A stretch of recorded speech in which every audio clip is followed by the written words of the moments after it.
ಕೇರಳಂನಲ್ಲಿ ವರುಣಾರ್ಭಟ ಜೋರಾಗಿದೆ. ಮನೆಗಳು ನೀರಿಗೆ ಜಲಾವೃತಗೊಂಡಿದೆ. ಕೇರಳದ ಪಟ್ಟಣಂತಿಟ್ಟಿನಲ್ಲಿ ಧಾರಾಕಾರ ಮಳೆ ಶುರುವಾಗಿದೆ. ಬ್ರೇಕಿಂಗ್ಸ್ ಲಭ್ಯವಾಗ್ತಾ ಇದೆ.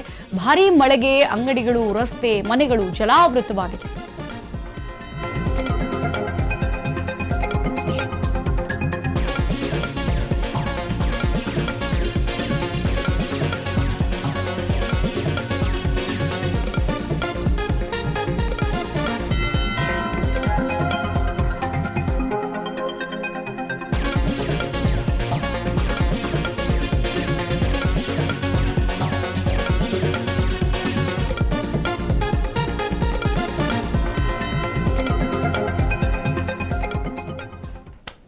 ಕೇರಳಕ್ಕೆ ಜಲಕಂಟಕ ಶುರುವಾಗಿರುವಂತದ್ದು. ಕೇರಳದಲ್ಲಿ ವರುಣಾರ್ಭಟ ಜೋರಾಗಿದೆ. ಮನೆಗಳು ಕೂಡ ಮಳೆ ನೀರಿಗೆ ಜಲಾವೃತಗೊಂಡಿದೆ.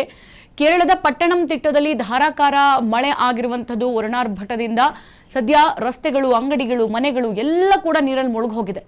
ಮನೆಗಳಿಗೆ ನೀರು ನುಗ್ಗಿ ಅವಾಂತರವೇ ಭಾರಿ ಮಟ್ಟದಲ್ಲಿ ಸೃಷ್ಟಿಯಾಗಿರುವಂಥದ್ದು. ಕೇರಳಂನ ರನ್ನಿ ಪಟ್ಟಣದ ತಗ್ಗು ಪ್ರದೇಶಗಳಿಗೆ ಈಗ ನೀರು ನುಗ್ಗಿದೆ. ಸದ್ಯ ಈ ಧಾರಾಕಾರ ಮಳೆಗೆ ಹಲವೆಡೆ ಭೂಕುಸಿತ ಉಂಟಾಗಿದೆ. ಭಾರೀ ಅನಾಹುತ ಸಂಭವಿಸಿದೆ. ಇಡುಕ್ಕಿ, ಕೊಟ್ಟಾಯಂನಲ್ಲಿ ಭೂಕುಸಿತಕ್ಕೆ 3 ಬಲಿಯಾಗಿದ್ದಾರೆ. ಗಮನಿಸ್ತಾ ಇದ್ದೀವಿ ಟಿವಿ ಸ್ಕ್ರೀನ್ ಮೇಲೆ. ಕೇರಳದಲ್ಲಿ ಮಳೆಯ ತೀವ್ರತೆ, ಮಳೆಯ ಭೀಕರತೆ ಯಾವ ಮಟ್ಟದಲ್ಲಿ ಆಗಿದೆ ಅಂತ ಹೇಳಿ. ಸೊ ಕೇರಳಂನ ರನ್ನಿ ಪಟ್ಟಣದ ತಗ್ಗು ಪ್ರದೇಶಗಳಿಗೆ ಈ ನೀರು ನುಗ್ಗಿರುವಂಥದ್ದು. ಮನೆಗಳು ಕೂಡ ಜಲಾವೃತವಾಗಿದೆ. ರಸ್ತೆ ಯಾವುದು, ಕೆರೆ ಯಾವುದು, ನದಿ ಯಾವುದು ಕೂಡ ಗೊತ್ತಾಗ್ತಾ ಇಲ್ಲ. ಸದ್ಯ ಈ ಧಾರಾಕಾರ ಮಳೆಗೆ ಹಲವೆಡೆ ಭೂಕುಸಿತ ಕೂಡ ಉಂಟಾಗಿರುವಂಥದ್ದು. ಭಾರಿ ಅನಾಹುತವಾಗಿದೆ. ನೋಡಿ, ಕೇರಳಗೆ ಇದೊಂಥರ ಶಾಪ ಇದ್ದಂತೆ. ಮಳೆ ಬಂತು ಅಂತಂದ್ರೆ ದೇವರ ನಾಡಿಗೆ ಬಹಳ ದೊಡ್ಡ ಶಾಪ. ಸೊ ಮನೆಗಳು ಮುಳುಗೋಗೋದಷ್ಟೇ ಅಲ್ಲ, ಮನೆಯಲ್ಲಿ ಇರುವಂಥ ವೃದ್ಧರು ಏನ್ ಮಾಡಬೇಕು, ಸಾಕು ಪ್ರಾಣಿಗಳಾಗಿರ್ಬೋದು, ಎಳೆಯ ಮಕ್ಕಳಿಂದ ಹಿಡಿದು ವೃದ್ಧರ ತನಕ ಈ ಮಳೆ ಬಂತು, ನೀರು ನುಗ್ತು ಅಂತ ಅಂದ್ರೆ ಅವರನ್ನ ಒಂದು ಪ್ಲೇಸಿಂದ ಕರ್ಕೊಂಡೋಗಿ ಬೇರೆ ಕಡೆ ಬಿಡೋದೇ ಬಹಳ ದೊಡ್ಡ ಸಾಹಸ. ಕೇರಳದಲ್ಲಿ ಪ್ರತಿ ವರ್ಷ ಕೂಡ ಮಹಾಮಳೆಗೆ ಈ ತರದ ಅವಾಂತರಗಳು ಸೃಷ್ಟಿಯಾಗ್ತಲೇ ಇರುತ್ತೆ. ಈ ವರ್ಷವೂ ಕೂಡ ಅದೇ ಒಂದು ಇನ್ಸಿಡೆಂಟ್ ಮತ್ತೆ ಆಗಿರುವಂಥದ್ದು. ಸದ್ಯ ಈ ಒಂದು ಮನೆಗಳಿಗೆ ನೀರು ನುಗ್ಗಿ ಅವಾಂತರ ಸೃಷ್ಟಿಯಾಗಿರೋದಲ್ಲದೆ ಭೂಕುಸಿತ ಸಂಭವಿಸಿದೆ, ಜಲಾವೃತವಾಗಿದೆ. ಅಂಗಡಿಗಳು, ರಸ್ತೆ, ಮನೆ ಎಲ್ಲ ಕೂಡ ಕೊಚ್ಕೊಂಡು ಹೋಗಿದೆ. ಇದು ಕೇರಳದ ಪಟ್ಟಣಂತಿಟ್ಟಿನಲ್ಲಿ ಈಗ ಧಾರಾಕಾರ ಮಳೆ ಆಗಿರುವಂಥದ್ದು. ಜನಜೀವನ ಅಸ್ತವ್ಯಸ್ತವಾಗಿದೆ. ಮನೆ ಕೂಡ ಕಳೆದುಕೊಂಡಿದ್ದಾರೆ ಭೂಕುಸಿತದಿಂದ. ರಸ್ತೆ ಎಲ್ಲಿ ಹೋಗಿದೆ ಅಂತ ಗೊತ್ತಾಗ್ತಾ ಇಲ್ಲ. ನೀರು ಎದೆಷ್ಟು ಮಟ್ಟಕ್ಕೆ ನೀರು ಬಂದು ನಿಂತ್ಕೊಂಡಿದೆ.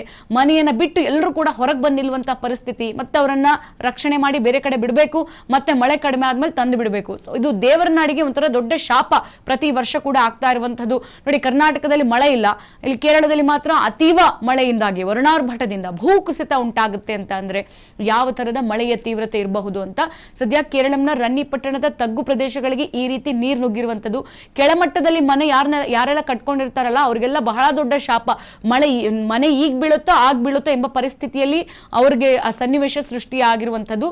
ಸದ್ಯ ಅಲ್ಲಿನ ಜನಜೀವನವನ್ನ ಗಮನಿಸ್ತಾ ಇದ್ದೀರಾ. ವಿಜುವಲ್ಸ್ ಅಲ್ಲಿ ಬೋಟಲ್ಲಿ ಕರ್ಕೊಂಡು ಹೋಗ್ಬೇಕು, ಅವರನ್ನ ಬೇರೆ ಕಡೆ ವಾಸ ಮಾಡೋದಕ್ಕೆ ಬಿಡಬೇಕು, ಮತ್ತೆ ಮಳೆ ಕಡಿಮೆ ಆದಲ್ಲಿ ಅವ್ರು ಬರಬೇಕು.